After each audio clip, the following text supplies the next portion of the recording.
Hello guys, நான் உங்கள் ராஜா பேரோன். Follow my Instagram ID Raja பேரோன். Subscribe my channel, support my channel, click the bell button. Think yourself big. நீ யாருக்கும் எதற்கும் சளைத்தவன் அல்ல.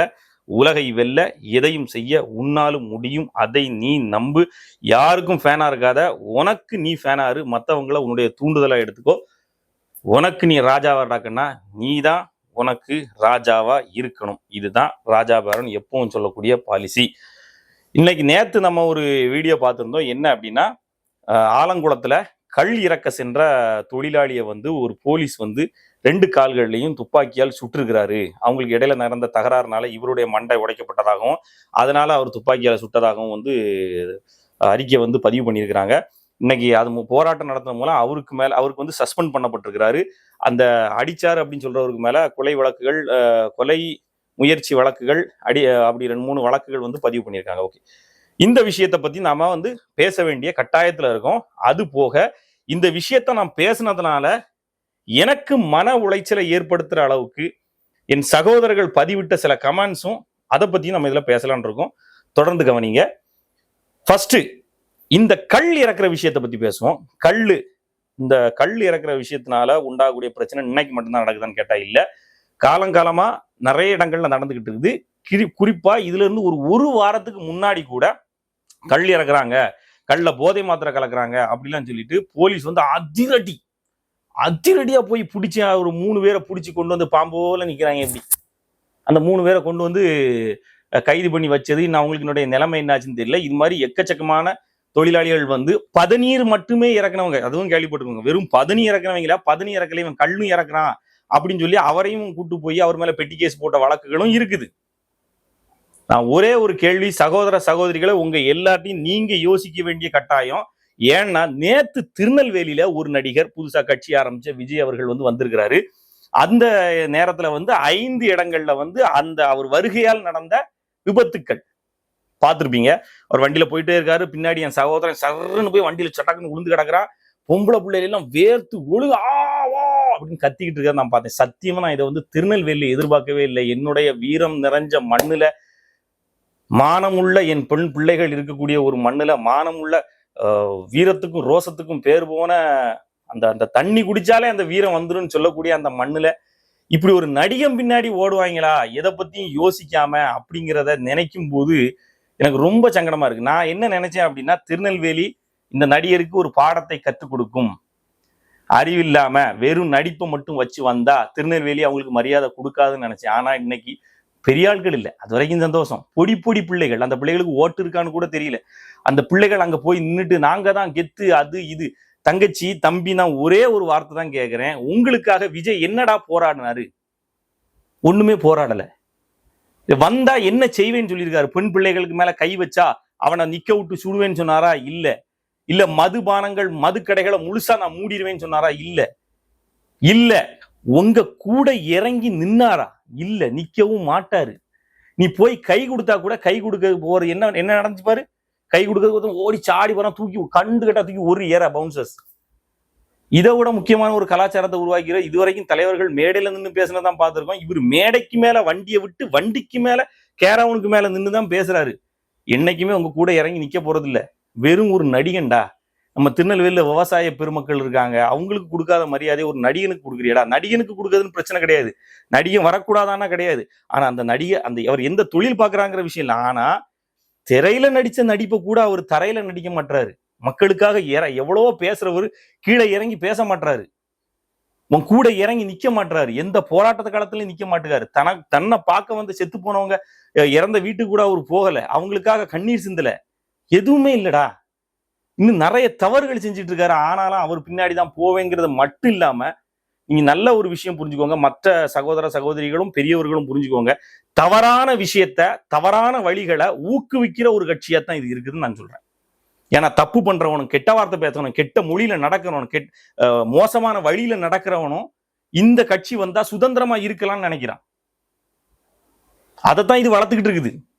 அது தெரியல. சரி, ஓகே, கல் விஷயத்துக்கு வந்துருவோம். இந்த கல் விஷயம் தொடர்ந்து நடந்துகிட்டு இருக்குது. இப்ப என்ன நடக்கும் அப்படின்னு பாத்துக்கோங்க. கஞ்சா விற்பது தடை. அதனால கஞ்சா செடி எங்க வளர்த்தாலும் அழிச்சிருவாங்க. அதே மாதிரி இந்த அபின் இருக்கக்கூடிய அந்த கசகசா செடி இருக்குல்ல, அது எங்கேயும் வளர்க்கக்கூடாது.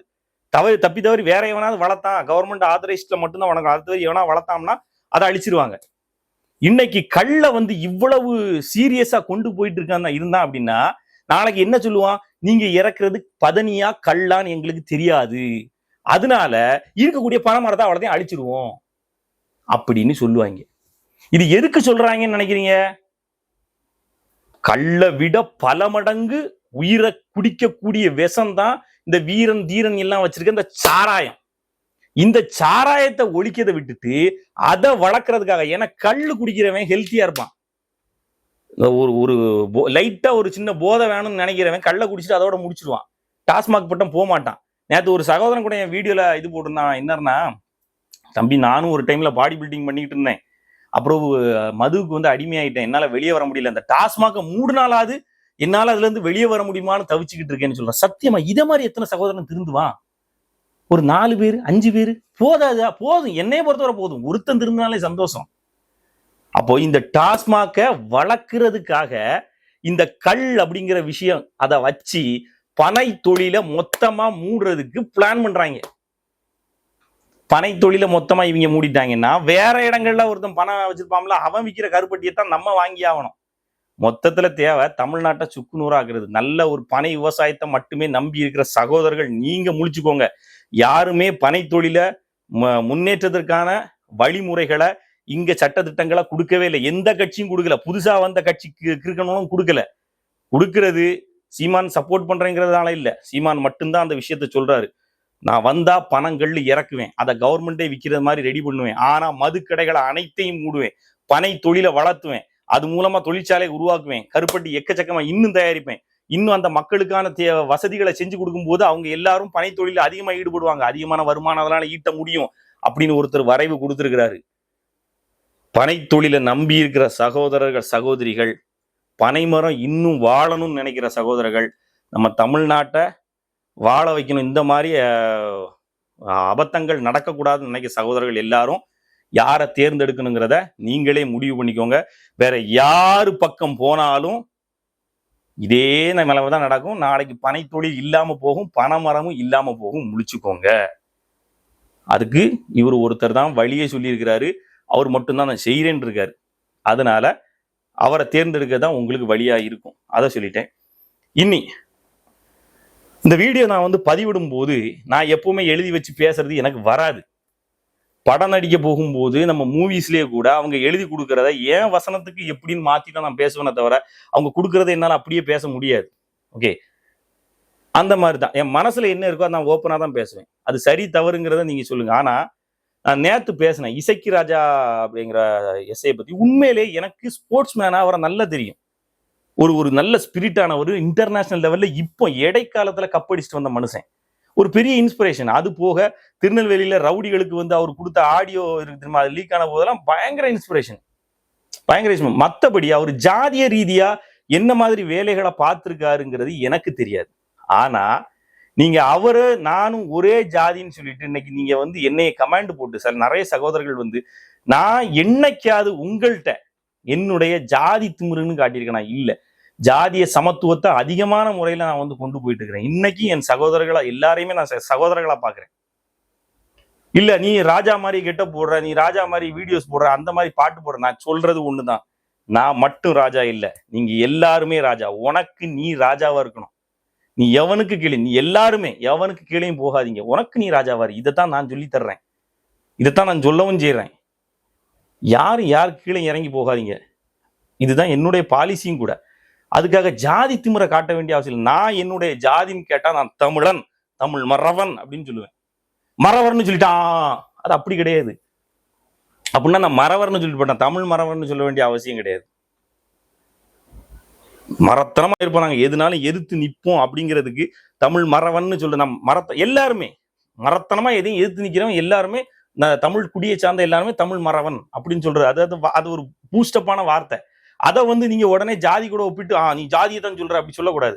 இப்படி இந்த ஜாதி விஷயங்களுக்கு எதிரா பேசுறவங்களையே நீ எதிரா பேசினாலும் நீ என்ன ஜாதி அப்படின்னு கண்டுபிடிச்சு அவனை குறை கூறுறவங்களுக்கு மனசுலதான் ஜாதி இருக்குது. ஜாதியை ஒழிக்கணும்னு நினைச்சு அதுக்காக பாடுபடுறவங்களுக்குள்ள ஜாதி இல்ல, அந்த ஜாதி ஒழிப்பை பற்றி யாரு பேசினாலும் அவன் என்ன ஜாதின்னு கண்டுபிடிச்சி அவனுக்கு எதிராக கமெண்ட் போடுறவனுக்குள்ளதான் உண்மையான ஜாதி இருக்கு.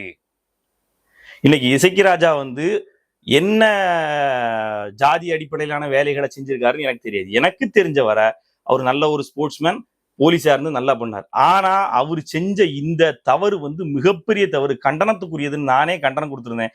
அரசாங்கம் வந்து அதுக்கு என்ன தண்டனை கொடுக்கணுமோ அதை கொடுக்கணும்னு சொல்லியிருந்தேன். அதுல வந்து இன்னொரு பெரியவர் வந்து ஒரு வீடியோல சொல்றாரு, அது அவர் வந்து வந்தாரு, வரும்போது திட்டிட்டே வந்தாரு, இவன் மரத்துல இருந்து வந்தவன் நேரா அவர் மேல பாஞ்சிட்டான் அப்படின்னு சொல்றாரு. அப்ப அங்க என்ன நடந்துன்னே நமக்கு தெரியல. இவரு தாக்குனாரா, அவரு தாக்குனாரா, இவருக்கு மண்டை உடைஞ்சு. இது விசாரணையில தான் கண்டுபிடிச்சி அரசாங்கம் தான் அதுக்கு ஒரு எது உண்மை எது பொய்ன்னு கண்டுபிடிச்சு தண்டனை கொடுக்க போடுது. நான் சொன்னது என்ன, நீங்க ஒரு பாக்ஸர் சார், இன்டர்நேஷனல் பாக்ஸர். அவன் உங்களை அடிக்கவே வந்திருந்தாலும் அவனை நீங்க தாக்குறது ஈஸி. உங்களால 4 பேரை ஒரே நேரத்தில் தாக்க முடியும், இது எனக்கு தெரியும். ஆனா நீங்க அதை செய்யதை விட்டுட்டு சுட்டுட்டீங்களே. அவன் ஒரு பனை தொழிலாளியாச்சு, அவன் பெரிய பணக்காரன் இல்ல. காலில் சுட்டுட்டீங்க, காலு போச்சு. சுடுதல்ங்கிறது உங்களுக்கே தெரியும், சுட்டா எவ்வளவு பெரிய பாதிப்புகள் ஏற்படுத்தும். காலை எடுக்க வேண்டியது வரும், கையை எடுக்க வேண்டியது வரும். அதெல்லாம் அறியாம இத்தனை பேர் உங்களை இன்ஸ்பிரேஷனா வச்சிருக்க நேரத்துல இப்படி ஒருத்தரை சுட்டுட்டீங்களேங்கிற ஆதங்கத்துல நான் சொல்லியிருந்தேன், நீங்க வந்து செஞ்சது தவறு, மிகப்பெரிய தவறு சார் அப்படின்னு அதை பதிவு பண்ணியிருந்தேன். அப்படித்தான் நான் பதிவு பண்ணியிருந்தேன். அவருக்கு சப்போர்ட்டா எதுவுமே பதிவு பண்ணவே இல்லை. ஆனா இவ்வளவு நான் இதுலயும் இந்த பிரச்சனை நடந்து உடனடியாக நான் இதை பதிவு பண்ணியிருந்தேன். ஆன பிறகும் சில சகோதரன் மனசுக்குள்ள ஜாதியை வச்சுக்கிட்டு பேசுறான். அவன் தான் ஜாதிய வெறியனா இருக்கான். அதை முதல்ல புரிஞ்சுக்கணும். நான் என்னைக்கும் சொல்றது, தமிழர்களாக ஒன்றுபடுவோம். தமிழர்களாக ஒன்றுபட்டால் மட்டுமே நம்ம வந்து நாளைய காலத்துல பிழைக்க முடியும். இல்ல இதே மாதிரி ஜாதியால சண்டை போட்டுக்கிட்டே கிடப்போம்னா நமக்கு கிடைக்க வேண்டிய எதுவுமே கிடைக்காது. நாம இன்னும் அடிபட்டுக்கிட்டே இருப்போம். நம்மளை வச்சு நம்மள்ட்ட இருந்து புடுங்கி நம்ம பனையை அழிக்கிறதுல மட்டும் இருந்து, மலை அழிக்கிறதுல இருந்து, நிலத்தை அழிக்கிறதுல இருந்து எல்லாத்தையும் அழிச்சு அவன் கொண்டு போய் மொத்த தரிச காடை ஆக்கின பிறகு இந்த சுதந்திரத்துக்கு நம்ம வந்து போராடணும் தெரியுமா? வெள்ளைக்காரன் வந்து நம்மள்ட்ட எல்லாத்தையுமே எடுத்துட்டான், நம்மளை அடிமைகளா ஆக்கிட்டான். எல்லாம் ஒளிஞ்ச பிறகு மொத்தமா சேர்ந்து போராடணும். அதே மாதிரி மொத்த நிலமும் தரிச காடான பிறகு மொத்தமா சேர்ந்து போராடி என்ன பயன்? ஒரு பயன் இல்லை. அதனால முதல்லயே தமிழர்களாக ஒன்றிணைஞ்சு நம்ம நிலத்தை மீட்டெடுப்போம். அப்பதான் நாம வாழ முடியும். இதை உணர்ந்து சகோதர சகோதரிகள் எல்லாரும் விழிப்போட இருங்க. அதை விட முக்கியமா திருநெல்வேலி மக்கள் பெரியவங்க உங்க பிள்ளைகள்கிட்ட சொல்லுங்க, எது சரி எது தவறு. நமக்காக போராடுகவன், நம்ம கூட தோள் மேல தோள் கை போட்டு நம்ம கூட நிக்கிறவன், நிஜத்துல நிக்கிறவன் தான் உண்மையான தலைவன். உனக்கு ஒண்ணுன்னா ஓடி வந்து நிக்கிறவன் தான் உண்மையான தலைவன். களத்துல நிக்கிறவன் யாரு? அவன் தான் உண்மையான தலைவன். தன்னுடைய செயல்பாட்டுல எவன் காட்டுறானோ அவன் தான் உண்மையான தலைவன். தான் பொண்டாட்டிக்கு நல்லதா இருக்க மாட்டேன், தன் பிள்ளைகளுக்கு நல்லதா இருக்க மாட்டேன், தான் செலக்ட் பண்றவங்க கட்சியில போடுறவங்க எல்லாம் கஞ்சா குடிக்காரனும் கொலகாரனையும் போர்ஜரிக்காரனையும் இது வேட்பாளர்களா போடுவேன். இப்படி எல்லா வேண்டாத வேலையும் செஞ்சுக்கிட்டு தொண்டர்கள் வந்து மோசமா நடக்கும்போது, பெண்கள் வந்து மோசமா பேசும்போது அதை கண்டிச்சு அவங்கள ஒழுங்குபடுத்த தெரியாதவன் நல்ல தலைவனா இருக்கவே முடியாதரா தங்கம். அவனுங்க எல்லாம் நாளைக்கு மோசமான சமுதாயத்தை உருவாக்குறதுக்கான ஒரு ஆளா இருப்பான். இதை விட முக்கியமா சிலர் சொல்றது, சீமான் அவர்கள் வந்து ஜெயிக்க போறதில்லை. ஏண்டா, வெறும் ஆட்சி அதிகாரத்துக்காக மட்டும் நடத்துற போராட்டம் கிடையாது தமிழர்களுடைய போராட்டம். இந்த உண்மையான நல்ல ஒரு நிலத்தை உருவாக்கணுங்கிறதுக்காக போராட்டம். ஜெயிக்கணுங்கிறதுக்காக நீங்க சொன்ன மாதிரி 4 பேர் கூட கூட்டணி வச்சா நாங்க நினைக்கிற அந்த முழுமையான கொள்கை நடக்குமானா நடக்கவே நடக்காது. அன்னைக்கு என் தலைவன் நினைச்சிருந்தா ஒரு தனக்குன்னு ஒரு பதவியை வாங்கிட்டு ஜம்முன்னு இலங்கையில் இருந்திருக்கலாம். அவருடைய ஒரே எண்ணம் தமிழீழ தாயகம் மட்டுமே, விடுதலை தாயகம். அதுக்காக கடைசி வரைக்கும் நின்னாரு, செத்தாரு. நாங்களும் அதே தான். ஆனா இனி சாக மாட்டோம், ஜெயிக்காட்டாலும் வீழ்ந்து போக மாட்டோம். அடுத்தடுத்த கட்டங்கள் என்னென்னங்கிறத இந்த உலகம் பார்க்கும். தவறானவர்கள் தவற திருத்திக்க தயாராகுங்க, இல்லைன்னா சந்திக்க தயாராகுங்க. நன்றி, வணக்கம். நான் உங்கள் ராஜா பாரம்.